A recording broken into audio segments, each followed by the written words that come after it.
오늘 우리에게 주신 하나님의 말씀은 신약 성경에서 봅니다. 신약 성경 120쪽 누가복음서 15장 11절 딱 한 절만 봉독합니다. 또 예수님께서 가라사대 어떤 사람이 두 아들이 있는데 아멘. 오늘 우리는 성령님 아래 성경 위에 하나님의 말씀을 듣기를 원합니다. 오늘 여러분들이 주목하실 설교 제목은 나르치스냐 골드문트냐입니다. 시계추의 고민 시리즈로서 세 번째 시간이 되겠습니다. 나르치스와 골드민트는 우리나라에 60년대, 70년대, 80년대 또 일부는 90년대까지 풍미했던 그런 헬만 헤세의 자전 성장 소설입니다. 자전 성장 소설이라 하는 말의 뜻을 먼저 잠깐 설명드리도록 하겠습니다. 자전이라고 하는 말은 그 작가가 자신의 인생을 되돌아보면서 자신의 인생에 있었던 일을 썼다 하는 겁니다. 그걸 자전이라고 그러고요. 성장 소설이라고 하는 말은 뭐냐면 자기가 청소년기에 또는 청년기에 겪었던 일을 이렇게 중점적으로 다룬 소설을 성장소설이라고 얘기를 합니다. 물론 성장소설 중에는 나이와 상관없이 그 사람에게 영적, 지적 성장이 있었던 순례의 기록을 담은 것도 성장소설이라는 분류 속에 때로는 넣기도 합니다. 그러나 대부분은 그 사춘기라고 할까요? 청년기라고 할까요? 그 시절에 작가가 겪었던 일을 토대로 쓴 소설을 성장소설이라고 한다. 이렇게 이해하시면 좋겠습니다. 제가 갖고 있는 나르치스와 골드문트는 이 책입니다. 이 책 제가 오래전에 그러니까 지와 사랑으로 우리나라에 번역이 되었던 폰을 읽고 미국으로 이민 갔던 기억이 있습니다. 그래서 제가 이 책에 대한 그 향수라고 그럴까요? 또 예정이라고 할까요? 그런 게 있습니다. 여러분이 잘 아시는 대로 저는 연년생으로 3 형제를 둔 집에 저는 장남으로 태어났습니다. 그리고 제 밑에 남동생이 둘이 있습니다. 제가 주일에 태어났기 때문에 저의 이름이 그냥 결정되었습니다. 주일에 태어났다고 주인 주자를 쓸 수는 없지 않습니까? 그러니까 주일 곧 성일에 태어났다, 거룩한 일에 태어났다 해서 제 이름에 거룩성자가 붙은 거 여러분이 아시리라고 믿습니다. 그런데 그 다음에 제 동생이 1년 뒤에 태어나게 됩니다. 그래서 그 옛날에 그 성자 옆에 나란히 두는 그런 단어가 있는데 그것이 어질현입니다. 그래서 왜 훌륭한 인물들을 성현이라고 부르잖아요. 그래서 자연스럽게 거룩성 다음에 어질현 그래서 현이 됐습니다. 그 다음에 셋째가 또 1년 뒤에 우리 집에 태어납니다. 남자 아들이 하나만 태어나도 복이라고 그러는데 저희 집에는 트리플 블레싱이 임했던 것입니다. 그래서 아버님이 그 성현이 되니까 고민할 것도 없이 이름이 결정되었습니다. 이제 철학할 때 철자, 밝을 철자라고 하지요. 그래서 철이 되었습니다. 그래서 성현철인데 이거는 육아에서 쓰는 훌륭한 인물들에 대한 이렇게 용어입니다. 그래서 그 한 글자로 얘기할 때는 성인, 두 글자로 얘기할 때는 성현, 세 글자로 얘기할 때는 성현철이라고 하는데 그래서 저희 형제들의 이름이 이렇게 훌륭한 단어들로 형성되게 되었습니다. 그 제 밑에 있는 동생은 저와 많이 다릅니다. 장남인 제가 좀 범생이 기질이 어렸을 때서부터 있었습니다. 그리고 제 밑에 있는 동생은 그 예술적 또 문학적 또 체육적 이 스포츠면에 이렇게 굉장한 이런 그 기질을 가지고 있었습니다. 농구도 굉장히 잘했고요. 저희가 LA 살 때 남가주 교회대항 농구 대회에 나가게 되면 저희 교회가 늘 우승을 다퉜습니다. 그래서 제 동생이 남가주 그 교회 대항 전에서 농구 올스타 가드로 뽑히기도 하였습니다. 제 밑에 있는 동생은 재주가 저와는 다르게 저는 몸치에 가까운데 굉장히 활발하고 또 어렸을 때 별명이 개고기였습니다. 그걸 좀 기억하는 분들이 있는지 모르는데 그 개고기라는 말이 뭐냐면 옛날에 그 해병대원들의 별명이 개고기였습니다. 그게 뭐냐면 정말 겁나는 것 없이 무엇이든지 부딪혀서 돌파해내고 이뤄내는 그런 사람이다 하는 뜻으로 옛날에는 그런 말이 쓰였습니다. 그래서 동생이 갖고 있는 그런 재능을 보면서 저는 굉장히 자극이 되고 또 동생은 저를 보면서 굉장히 라이벌 의식을 가지면서 형이 머리는 좋은 것 같아.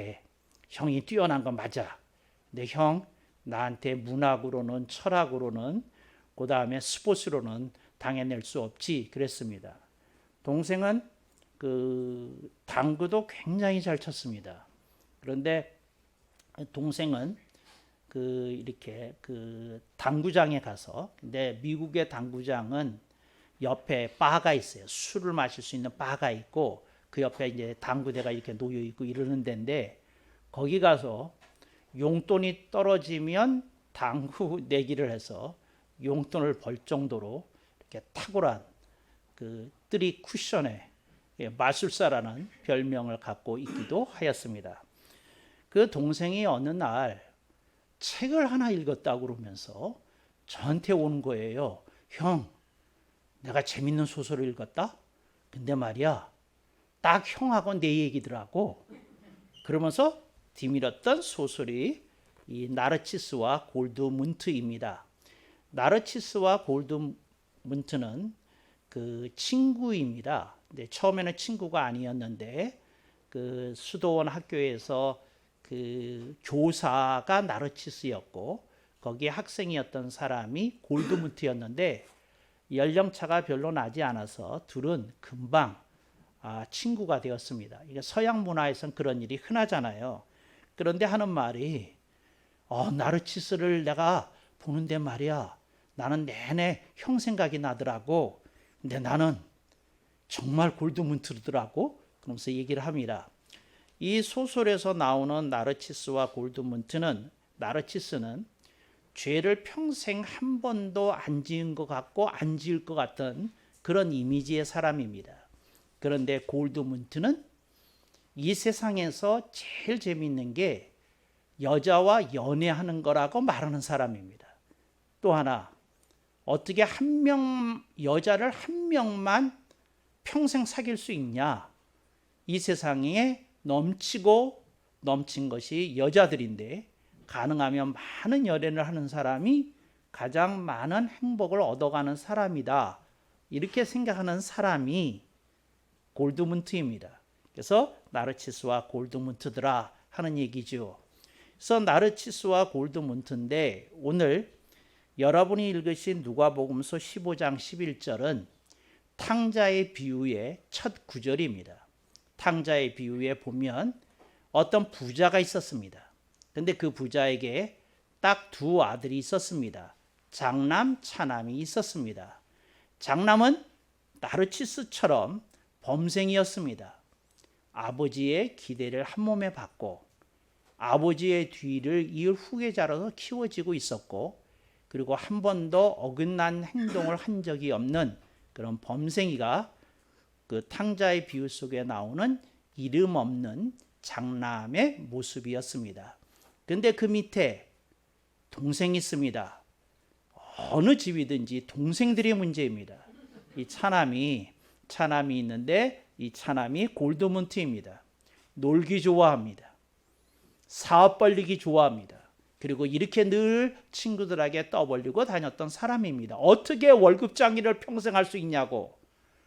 사람이 못 먹어도 고지. 한번 사업을 해봐야지. 큰 돈을 좀 만져보려고 도전이라도 해봐야지. 나는 그렇게 쫀쫀하게 못 살아. 난 그렇게 가까밖에 못 살아. 그리고 아버지한테 찾아옵니다. 아버지, 요즘 읽어봐 주세요. A4 용지로 10장으로 본인이 만든 기획서를 내놓습니다. 아버지, 제가요 해외 나가서요 사업 아이템을 하나 구상했는데요, 이거 분명히 대박 납니다. 아버지, 그냥 아버지 가진 재산의 반만 딱 저를 믿어주시고 저한테 이렇게 이 재산 주시면 제가 가서 대박 나고 아버지한테 와서 이자도 겸해서 큰 효도 드리겠습니다. 이렇게 큰 소리 빵빵 쳤을 거로 짐작이 갑니다. 근데 이 아버지가 참 그 아들을 이겨내지 못하는, 부모로서 아들을 이겨내지 못하는 그런 전형적인 부모였나 봐요.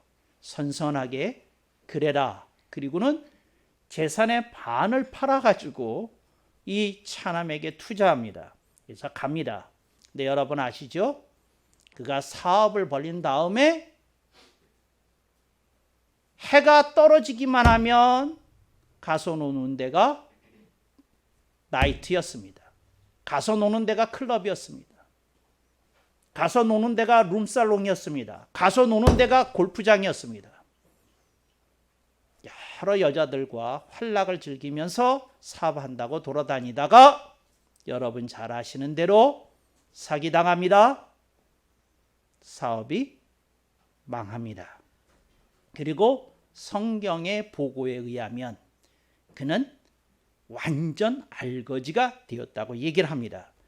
나르치스와 골드문트 그런 얘기입니다.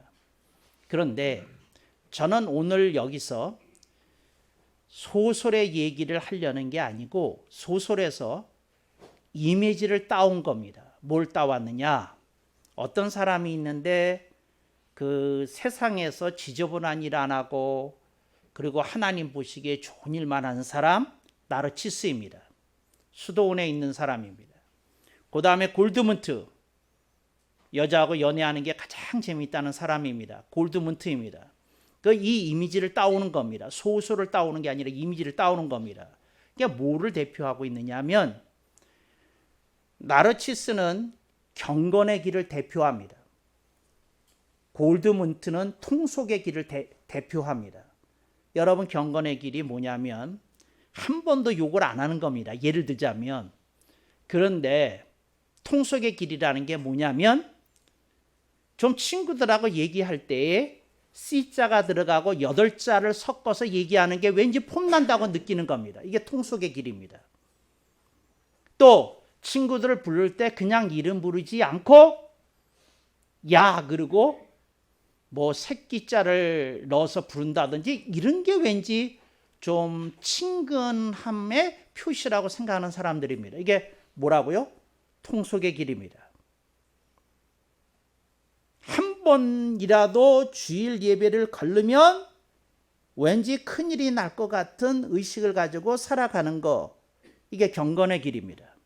경건의 길과 무슨 길이 있다고요? 통속의 길이 있더라 하는 얘기입니다. 제가 제 동생이 전해준 얘기를 듣고 대화를 하다가 제가 다시 한번 읽었어요. 그럼 저도 감동이 되어서 그래, 참 여러 가지 거를 다시 한번 생각하게 한다 그랬어요. 그랬더니 동생이 어느 날 저보고 제안을 하더라고요. 형 형은 형처럼 스토리를 쓰고 나는 골드문처럼 스토리를 써서 우리가 나르치스와 골드문트에 필적하는 성장소설을 한번 써보지 않겠느냐고 제안합니다. 둘이 습작 소설을 하나 썼습니다. 소설의 제목이 뭐냐면 문학과 철학입니다. 문학. 동생이 말합니다. 인생은 문학적으로 살아야 된다는 겁니다. 좀 술도 마셔본 사람이 인생을 말할 수 있다는 겁니다. 여자하고 연애해 본 사람이 좀 사람답게 살았다고 얘기할 수 있다는 것입니다. 그래요. 이게 문학적으로 인생을 살아가는 겁니다. 제가 어떤 목회하던 때에 어떤 처자가 있었어요. 36대 36에 그 유부남하고 바람이 났어요. 그런데 이제 저는 나중에 알게 됐겠죠. 그 부인이 교회 사무실로 쳐들어와 가지고 난리를 쳐 가지고 이제 알게 됐어요. 그랬는데 제가 당연히 그 처자를 호출하지 않았겠습니까?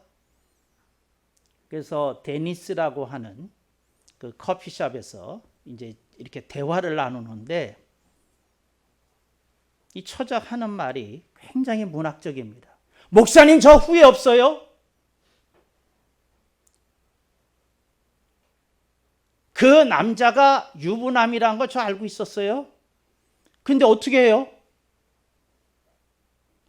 제 주변에 있는 다른 남자 놈들은 저한테 관심이 없어요.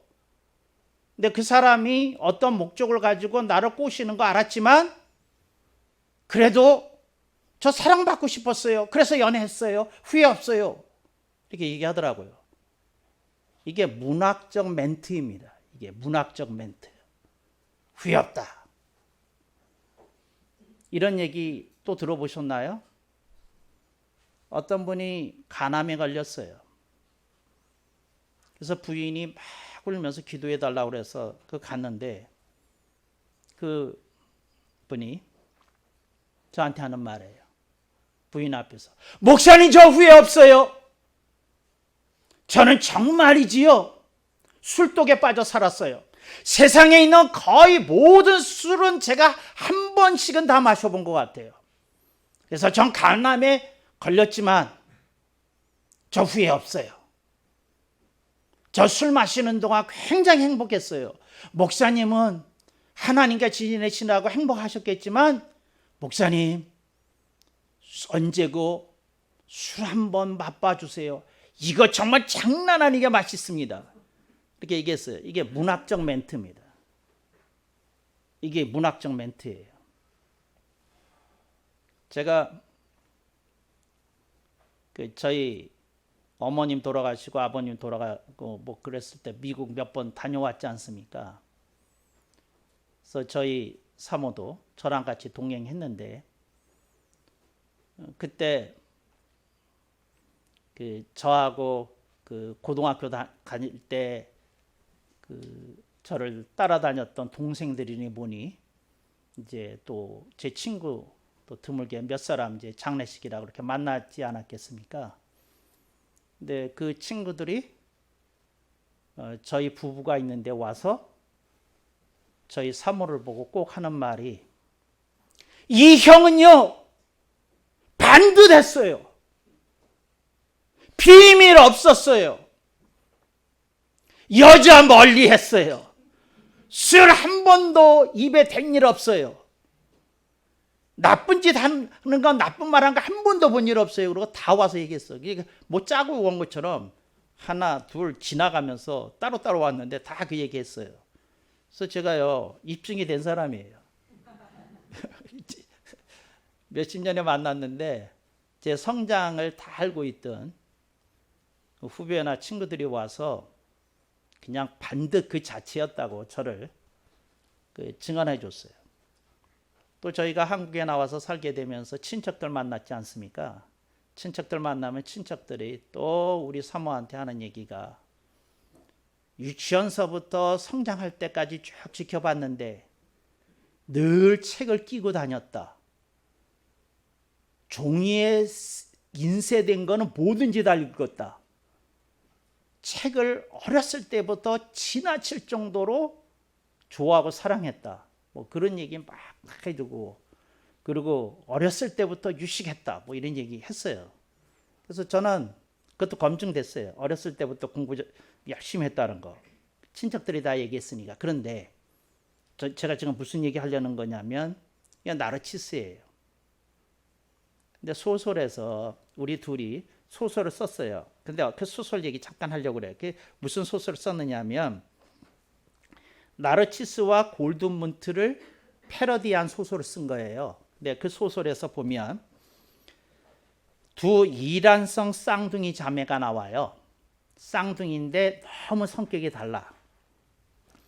언니는 철학적인 사람이고 동생은 문학적인 사람이야. 근데 그 집안에 남동생이 둘이 있었어. 그래서 언니가 고등학교 졸업을 하고는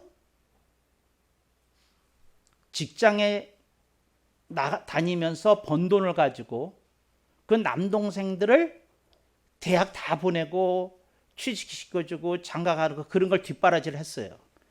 그래서 그 언니는 결혼도 못하고 애들 뒷바라지 하느라고, 그리고는 대학도 못 가고, 그리고 60을 맞이한 거예요. 소설에서. 근데 여동생은 고등학교 때서부터 놀았어요. 언니 난 공부에 큰 뜻 없어. 그리고 집 나갔어요. 술집에서 일했어요.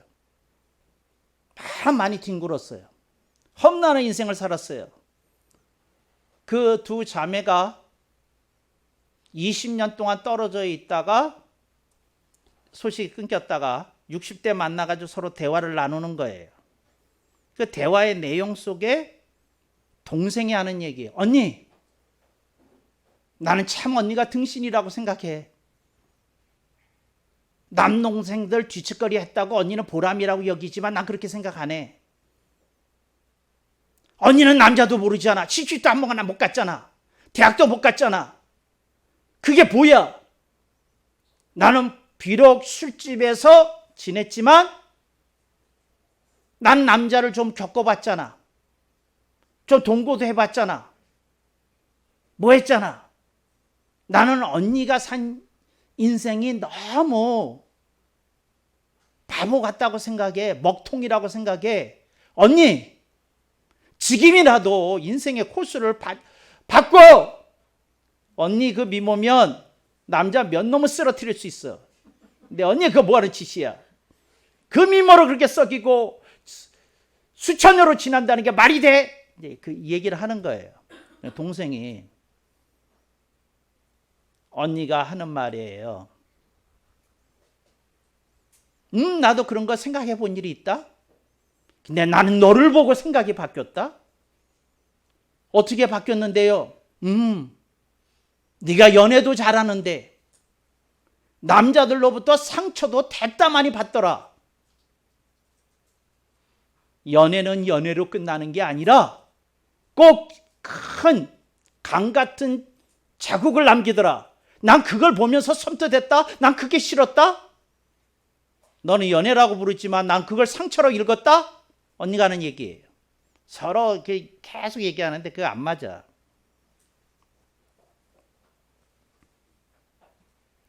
여러분들이 교회를 다니다 보면은요, 유혹이 와. 생각으로 와, 마음으로 와. 근데 어떤 생각이 오느냐 하면 특히 동창들 만났을 때 오고요, 친척들 만났을 때 와요.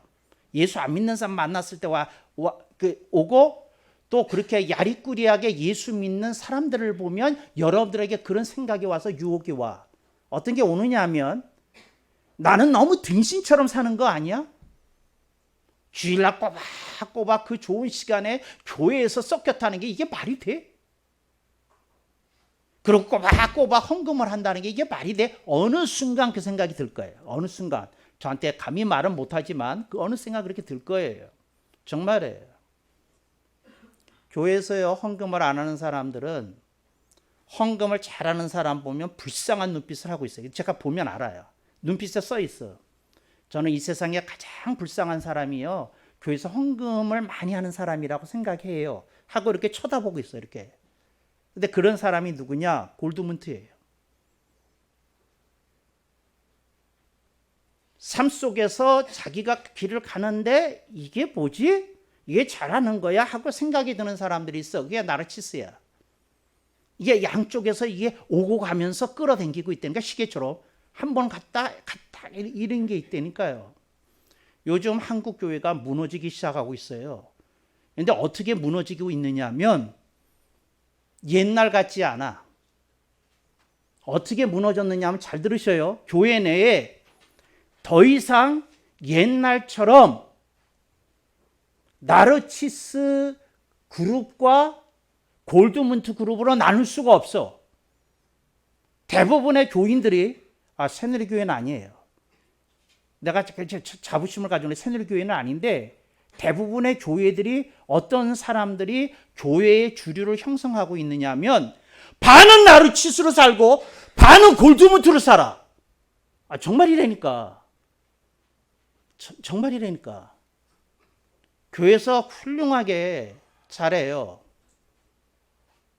그런데 이분이 주중에 골프장에 가서 무슨 짓을 하는지 내가 알아. 골프 끝난 다음에 무슨 짓을 하는지 내가 알아. 어떻게 살아요? 나르치스로도 살고 싶은 거야. 왜? 사람에게는 경건에 대한 끌림이 있거든. 좀 거룩하게 살고 싶어. 좀 이렇게 하나님 보시기에 이쁘게 살고 싶은 마음도 있어. 그래서 한쪽 마음은 나르치스가 있어서 교회에서 나르치스 사는 거야. 그런데 목사가 볼 수 없다고 생각하는 사생활이나 이면에서는 휴대폰을 2개 가지고 자기가 따로 연락하는 여자들이 따로 있는 거야. 노는 방식이 따로 있는 거야. 그러고 살아. 그리고 자기는 참 인생을 알차게 산다고 생각해. 왜? 반은 나르치스. 그러니까 교회에서도 인정을 받아. 그리고 사회적으로도 자기가 생각했을 때 충분히 엔조이하면서 살아. 이 2개야. 그래서 여러분들이 이런 얘기 좀 듣잖아요. 어떤 분이 반듯하게 살다가 40대 갑자기 무슨 바람이 났대. 60대 바람이 났대. 70대 바람이 났대. 그런 얘기 못 들어보셨어요? 친척들 가운데? 근데 왜 그러냐면 사람은 시계추야. 나르치스로 한참 살다 보면 골드문트가 되고 싶은 거야. 이렇게 한다니까. 제가요, 옛날에 술을 마시다가 새누리교회 와서 술을 끊은 사람들을 내가 알아요. 왜? 새누리교회에서는 술을 다 끊으니까. 그런데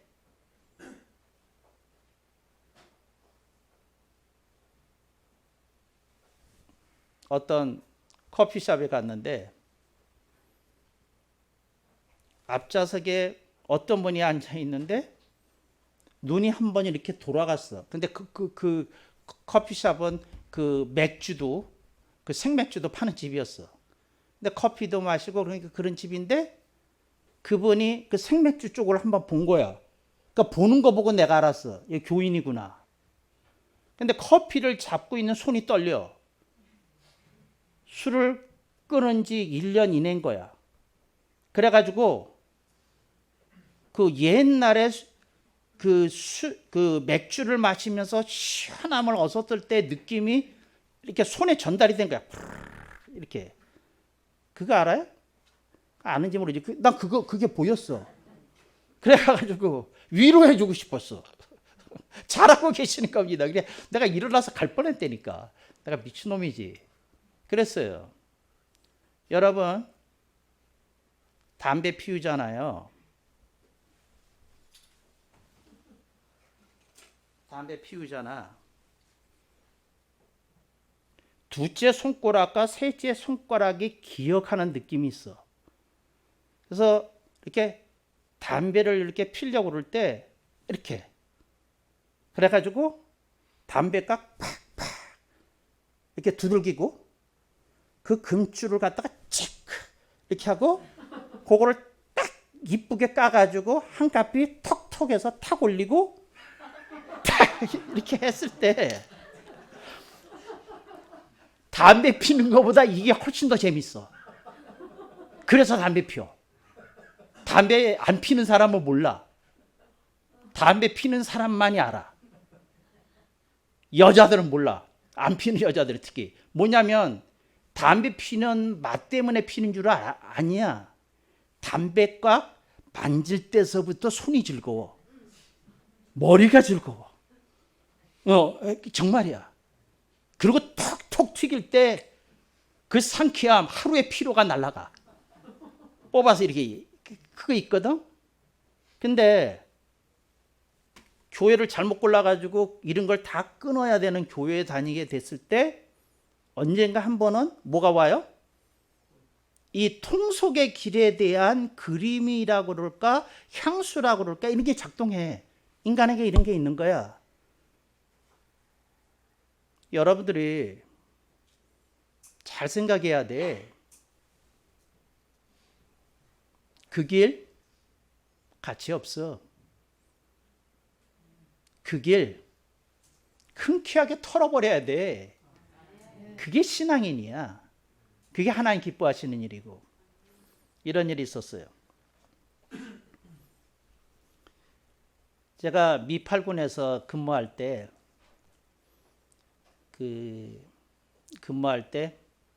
일주일 특별 휴가를 이 미 8군 군종감으로부터 받은 일이 있어요. 근데 어떻게 발견됐냐면 그 통역을 할 사람이 필요하다고. 그런데 신학교 출신이면 좋겠다고. 이분이 한국교회 가서 설교를 하는데 군종감이 그 미군 출신 중에 좀 한국말을 잘하고 신학교 출신이 있냐고 찾다가 내가 있다는 소식을 알고 그러면 오라고. 그래서 제가 가서 이제 통역을 했어요. 그 국방부 교회인가? 거기 가서 이제 설교를 했는데 군종감이 제가 통역을 했어. 그랬는데 끝난 다음에 이제니까 이제 식사하고 또 한국식으로 이분이 이제 그 미 8군 그쪽으로 들어가서 이렇게 그 모임분들하고 이렇게 이제 커피 타임을 이제 갖게 되는데 사람들이 다 가고 난 다음에 뭐 하나 나한테 물어볼 게 있대요. 그러면서 하는 말이 자기 스토리를 얘기해 주는 거야. 근데 어떤 스토리냐면 이분이 그 미국 UMC 교단 출신인데 그 UMC는 연합감리교단으로서 감독이 절대적인 권한을 행사해요. 목사를 파직시킬 수도 있고 이동시킬 수도 있고 뭐 하여튼 징계할 수 있는 권한이 막강해요. 근데 자기의 절친 친구가 있었는데 감독으로부터 굉장한 사랑을 받는 사람이었대. 근데 이 사람이 스캔들을 일으킨 거야. 불륜을 일으킨 거야. 그래서 징계를 이제 받아야 되는데 절친인 줄 아니까 그 감독한테서 이분이 군대 들어오기 전에 이렇게 그 전화가 왔대. 그러니까 뭐라고 그러면서 그 사람을 몇 날 몇 시까지 데리고 당신이 딱 데리고 오라. 아무도 동행하지 말고 둘이 딱 와라. 근데 둘이 오는데 내 지시사항이 있다. 전날 이 사람한테 꼭 일식집에 데려가서 사시미를 먹여라. 다른 아무것도 시키면 안 되고 사시미만 시켜라. 술 마셔도 안 된다. 사시미만 시켜라. 그 사시미 먹고 딱 하나만 물어봐라. How was it? 사시미 맛이 어땠냐고 물어봐라. 그랬다는 거예요. 그게 답니까? 그건 됐다. 근데 싫어도 먹어야 된다고 그래라. 그랬다는 거예요. 그래서 그 다음날 데려오는데 그 사람한테 이 말을 꼭 해라. 뭐라고 하느냐면 아무 말도 본인이 하면 안 된다. 내가 묻는 말에만 대답해야 된다. 그 대답을 내가 묻는 질문에 대한 대답을 듣고 징계를 결정한 건데 그 전에 시험을 하나 볼 거다. 내가 시험 문제를 내고 본인이 답안을 작성할 거다. 그렇게만 얘기하라. 그랬대요. 그래서 이제 사시미를 먹이고 그 다음 날 이제 징계를 해야 될 목사를 데리고 친구 목사를 데리고 이 목사님이 이제 감독한테 간 거야. 감독에게 갔더니 감독이 똑같은 질문을 하는 거예요. 뭐라 그러냐면 How was 사시미? 회가 어땠냐? 하고 묻는 거예요. How was 사시미? 근데 옆에 있는 그 친구가 왈칵 울음을 쏟더래요. 사시미 어땠냐고 묻는데 울음을 확 쏟더래. 그래서 시험 문제를 주는데 시험 문제가 뭐였느냐면 whatever. 첫 문장인데 whatever라고 쓰고 뒤에 문장을 완성하라고 그러더래요. 그리고 제출하라고. 그래서 whatever 뒤에다가 무슨 문장을 써야 되는데 그 썼대. 그랬더니 봉투에 담아서 줬더니 나가보라고. 그런데 일주일 만에 통보가 왔는데 굉장히 가벼운 그 징계를 받고, 그러니까 이렇게 지역만 옮기고 월급만 3개월 감봉받고 그리고 이렇게 간략하게 끝났다는 거예요. 그 사건의 사안에 비해서. 그러면서 이분이 하는 말이 뭔가 사심이의 비밀이 있는 것 같은데 한국 사람이나 일본 사람에게 사시미가 어떤 의미냐? 그 왜 사시미 먹겠냐? 그리고 자기 친구는 인사인동에 바로 가서 물어보지 못했는데 왜 왈칵 눈물을 쏟았냐? 이 얘기한 거야. 근데 저는요 그 얘기 듣는데 전율이 오더라고. 막 온몸에 전율이. 근데 어떤 얘기냐면 제가 이해한 거는 이거예요. 사시미가 생선의 모든 내장을 발라버린 거잖아. 뼈를 제거한 거잖아. 살코기만 있는 거잖아. 감독은 그 사람에게 물은 거예요. 너 이번에는 성직자의 길을 가기에 껄끄럽거나 미진하거나 뭐한 그 지저분한 내장, 네가 세상에 대해서 끌리는 그 뼈다귀 다 발라냈냐? 하고 물었던 거예요. 사시미로서 그 알코기는 그 살코기만 먹게 하는 사시미를 통해서 그 얘기를 한 거예요. 너 다 발라졌냐 이번에는?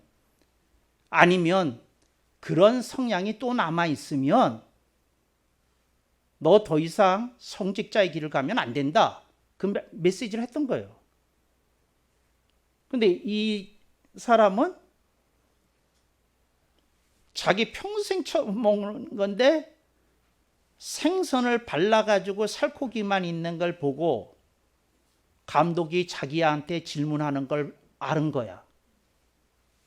아, 지저분한 거 다 발라졌느냐고 물으시는 거구나. 여러분, 이게 개혁신앙인이야. 세상에 대한 너저분하고 지저분하고 더러운 끌림으로부터 여러분이 발라졌어야 돼. 거기에 끌려다니다니. 거기에 막연한 그리움과 향수를 느끼다니 뭔 소리야? 개혁신앙의 자부와 긍지가 어떤 것인데 그 다 발라져야 되는 거야. 다 발라져야 되는 거야. 그 얘기를 한 거예요. 자기는 이렇게 생각했대.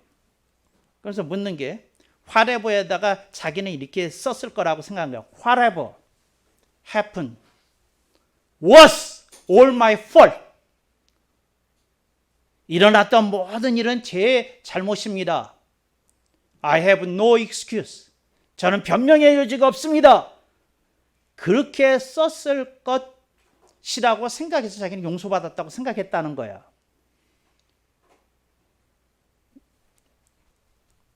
나보고 프린트된 쪽지를 주면서요 문장을 완성해 보래. 그러면서 하는 말이 자기를 감동시키면 일주일 특별 휴가를 받게 해주겠대. 어떻게 하느냐면 제가 그 미 이사단에 근무하고 있었거든요. 그러니까 미 8군에 와서 일주일 동안 통역할 일이 있다고 내가 부르겠다. 군종감으로. 그리고 너는 바깥에 가서 놀아라. 제가 답을 썼어요. 즉시. 그래서 일주일 동안 특별 휴가를 받았잖아요. 그 문장을 소개할게요. Whatever is left of me, I put it on the Jesus table. 나한테 남아있는 그 무엇이 의미가 있는 거라면 예수님의 식탁에 사시미를 올려놓겠습니다. 그래 한 거야. 그러니까 이거 봐요. 어떤 고기가 많이 상했어. 그럼 어떨까요? 살코기가 많이 남을까요? 그렇지 않으면 조금 남을까? 조금 남겠지. Whatever is left of me, I put it on the Jesus table. 제가 지금 추한 모습을 보여드렸는데 제가 회개하고 반성하고 처절히 다짐하나니 저에게 알코기, 살코기 같은 게 뭔가 남아있다면 그거 예수님의 식탁에 주님 드시도록 올려드리고 싶습니다. 그렇게 썼을 거라고 전 추측하고 그렇게 썼어요. 그랬더니 너무 그 군종감이 감동을 받아가지고 제가 일주일 동안 뭐라고요? 특별 휴가를 지냈잖아요. 여러분이 젊은 시절에 한번 미 이사단 저쪽 뭐죠? 그 동두천 그 총구 속에 한번 썩어 있어봐. 어떤 생각이 나나. 그런데 그래서 휴가를 잘 보냈어요. 오늘 주님이 우리에게 이 말씀을 하셔요. 나는 너에게서 너저분하고 지저분하고 더러운 것들을 밟는 너의 모습을 보고 싶다. 얘야, 언제까지 나르치스와 골드문트를 오고하면서 살겠느냐? 골드문트에 대한 미련을 버려라. 나르치스로 인생을 사는 것에 대한 자부와 긍지를 가져라. 그리고 너도 나르치스처럼 넓은 품을 가져라. 그러시지 않을까 싶어요. 본문으로 다시 돌아옵니다. 탕자가 돌아와서 아버지에게 하는 말이 멋져요. 저는 아버지의 아들이라 일컬음을 감당치 못하겠나이다. Whatever is left of me, I put it on the Jesus table. 아버지 제게 아버지께 내세울 만한 거 아무것도 없습니다. 그러나 내가 깨어진 사람이라는 거, 부서진 사람이라는 거, 이것 말씀드리고 싶습니다 하고 탕자가 얘기했던 거예요. 아버지는 그 말을 접수한 거예요. 그리고 기뻤던 거고, 그래서 잔치를 베풀었던 거고.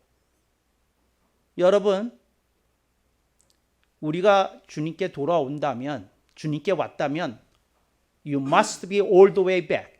완전히 돌아와야 돼. 완전히. 뭔 소리야. 양다리 그만하세요. 교회 내 양다리 너무 많아. 교회 내에서 교인 같아. 재직 같고. 사회 나가면 사회사람 같아. 그런 거 그만두세요. 여러분들이 목회자를 날카롭게 봐. 지금 목회자들한테 이상한 너저분한 풍조가 생기고 있어요. 그러니까 뭐냐면 저는요 세상도 알아요. 저는요 하나님의 말씀도 알아요. 이걸 자랑하는 목회자가 늘어나고 있어요. 이걸 자랑하는 목회자가 왜 설교 중에 골프 핸디를 자랑해야 되는데, 목회자가 왜 설교 중에 자동차를 자랑을 해야 되는데, 목회자가 왜 설교 중에 자기 교세를 자랑해야 되는데, 세상 풍조가 들어왔어. 그래서 지금 양다리 성도만이 문제가 아니야. 양다리 목사가 너무 많아. 여러분 눈 떠야 돼. 여러분들이 존경을 바칠 이에게 존경을 바쳐야 돼. 눈을 주지 말아야 될 사람에게서 눈을 거둬야 돼. 뭔 소리야? 우리는 가야 될 길이 달라. 정말이라니까. 어떤 사람이 하도 같지 않은 얘기를 해요. 그래가지고 제가 앞에 그 마시는 컵이 있는데 이게 새끼 손가락 그걸 거기다가 탁 담갔어요. 그래가지고 이렇게 귀를 씻었어요. 제발 그만 좀 하세요. 그 지저분하고 너저분하고 더러운 얘기 그렇게 계속 하고 싶으세요? 그리고 손가락 가지고 이렇게 하고 왼손 찍어 가지고 이렇게 했어. 여러분, 귀를 씻어야 될 얘기가 너무 많아. 눈을 씻어야 될 얘기도 너무 많고. 신앙인으로서 차부와 긍지가 있어야 돼. 설교를 마치면서 마지막 질문합니다. 당신은 어떤 사심이십니까?